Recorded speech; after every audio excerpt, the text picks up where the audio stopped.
अस्सलाम वालेकुम व्यूअर्स, क्या हाल है। आई होप के अच्छे होंगे। तो फ्रेंड्स, आज मैं अपनी बेबी सन रोज़ प्लांट की जो मैंने बास्केट्स लगाई हुई थी वो गर्मी की वजह से और कुछ ओवर वाटरिंग की वजह से काफ़ी डल हो गई हैं, तो उनको सेट करने जा रही थी। तो सोचा आपके साथ शेयर करती चलूँ कि बहुत से मेरे बहन भाई ऐसे होंगे जिनको इस मसले का सामना करना पड़ता होगा। तो चले आए देखते हैं कि कंडीशन क्या है बास्केट की और हम इसको किस तरह से सेट कर सकते हैं ताकि दोबारा इसमें जान सी आ जाए और ये न्यू ग्रोथ करे, खूबसूरत से लीव्स निकलें और प्यारे प्यारे मज़ीद इस तरह के छोटे छोटे से फूल आएँ इस पे। तो चलें, सबसे पहले हम इसमें से जो डेड ब्रांचेस हैं वो निकालेंगे। तो उसके बाद मैं फिर आपके साथ शेयर करती हूँ कि हमने इसको, ये देखें, बिल्कुल ओवर वाटरिंग की वजह से जो ब्रांचेस गल गई हैं ना वो इजीली निकल रही हैं। तो इस तरह से हम सारी की सारी ब्रांचेस को पहले निकाल देंगे। कुछ को कट करके जो ऐसे निकलती हैं उनको ऐसे ही निकाल दूंगी मैं, और इसको सेट करें प्लांट को ताकि प्लांट खूबसूरत नज़र आए। ये बहुत ही प्यारा प्लांट है और सनलाइट को पसंद करता है, बट जब बहुत ज़्यादा गर्मी होती है तो इस प्लांट को प्रॉब्लम होती है और ये प्लांट फिर ख़राब होना शुरू हो जाता है। और बहुत लो मेंटेनेंस प्लांट है, लेकिन जब गर्मी सर्दी का असर हो फिर तो प्लांट की देखभाल करनी पड़ती है ना।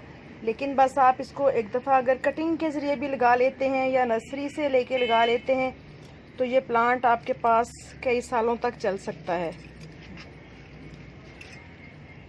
और हैंगिंग बास्केट्स में लगा हुआ बहुत खूबसूरत लगता है।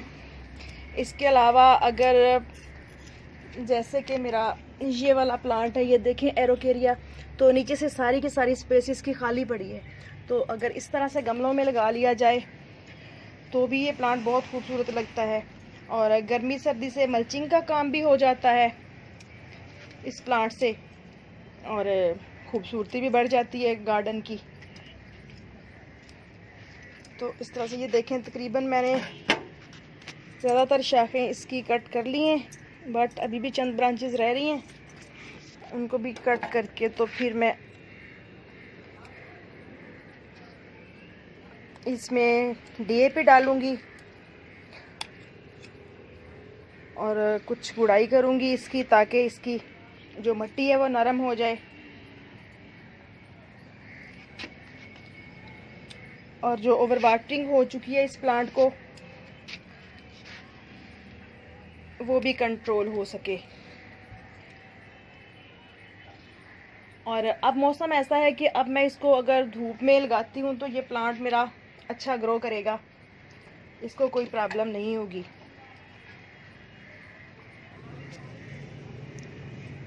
तो इस तरह से ये देखें, तकरीबन तमाम ब्रांचेस जो डेड थी वो मैंने निकाल दी हैं।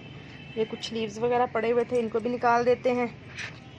और इस तरह से ये देखें, इसके साथ गले हुए पत्ते हैं, नरम हो रहे हैं या किसी लीव को फंगस लगी हुई है, तो वो तमाम के तमाम हमने इसमें से निकाल के, तो इसकी ये देखें, ये स्नेल लगा हुआ है छोटा सा इसके साथ, तो इसको भी मैं रिमूव कर दूंगी।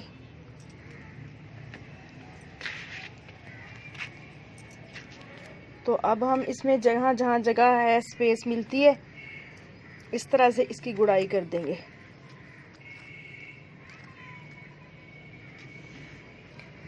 तो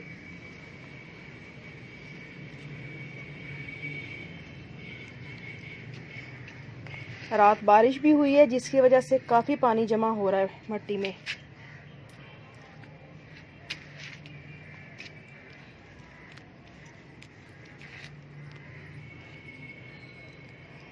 गुड़ाई के लिए गमलों में तो चूँकि स्पेस ज़्यादा होती है तो हम खुरपी वगैरह से कर लेते हैं। तो इस तरह का जो पॉट हो जिसमें जगह थोड़ी हो, प्लांट फैला हुआ हो, यानी कि हैंगिंग बास्केट हो या गमले में प्लांट फैला हुआ हो, तो उसके लिए फिर आप या तो फोग ले लें या कोई नाइफ़ ले लें जिसके साथ आप अच्छी तरह से ब्रांचेस को इधर उधर करके तो आप ठीक से प्लांट की गुड़ाई करते हैं। तो इस तरह से ये देखें गुड़ाई हो गई है और ये इतनी सारी ब्रांचेस निकली हैं इसमें से जो कि डेड थी। और ये कुछ ब्रांचेस के आगे से ना इस तरह से ये देखें, ये जो ठीक हैं ब्रांचेस जिनमें अभी जान है और ये चल सकती हैं, इनको मैं एज आ कटिंग ग्रो कर दूंगी। वो भी मैं आपके साथ अभी शेयर करती हूँ। तो पहले मैं अपने इस प्लांट को DAP के चंद दाने दे दूँ।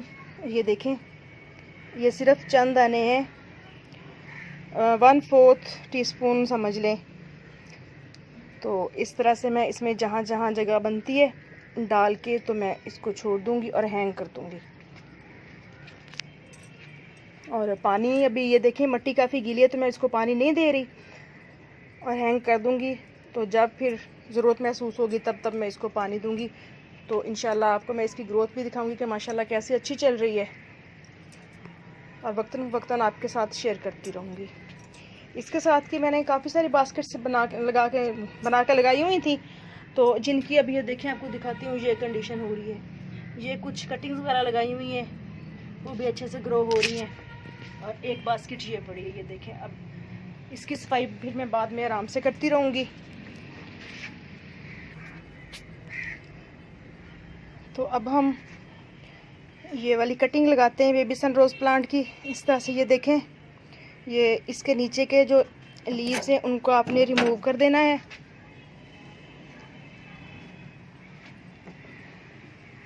तो रिमूव करने के बाद इस तरह से ये देखें, मिट्टी में छोटा सा गड़ा बना के इस तरह से,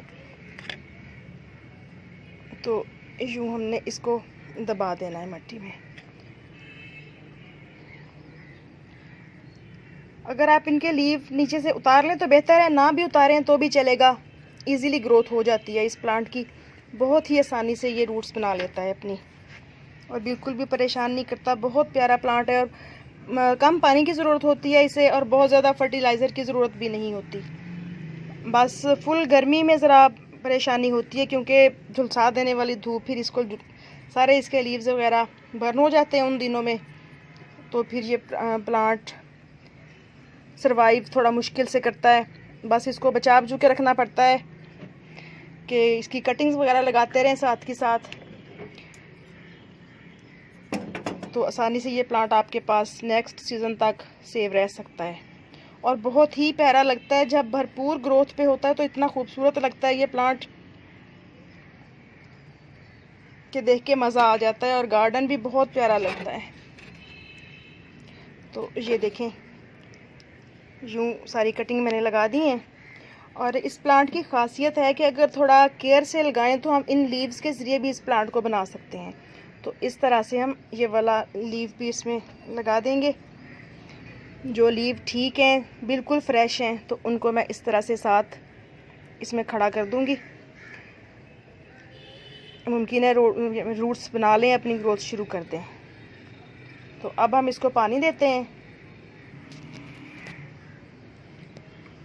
पानी देने से पहले मैं इसमें तकरीबन 1 चम्मच के करीब वुड डैश डालूँगी, क्योंकि ये प्लांट्स के लिए बहुत अच्छी चीज़ होती है और बहुत सी ग़िज़ाइयत मिलती है प्लांट्स को, और फंगस वगैरह के अटैक से भी बचते हैं प्लांट्स। और इस मेरे प्लांट में चूँकि ओवर वाटरिंग हो चुकी है बारिश वगैरह की वजह से, तो इसलिए मैंने इसमें थोड़ी सी वुड डैश डाली है।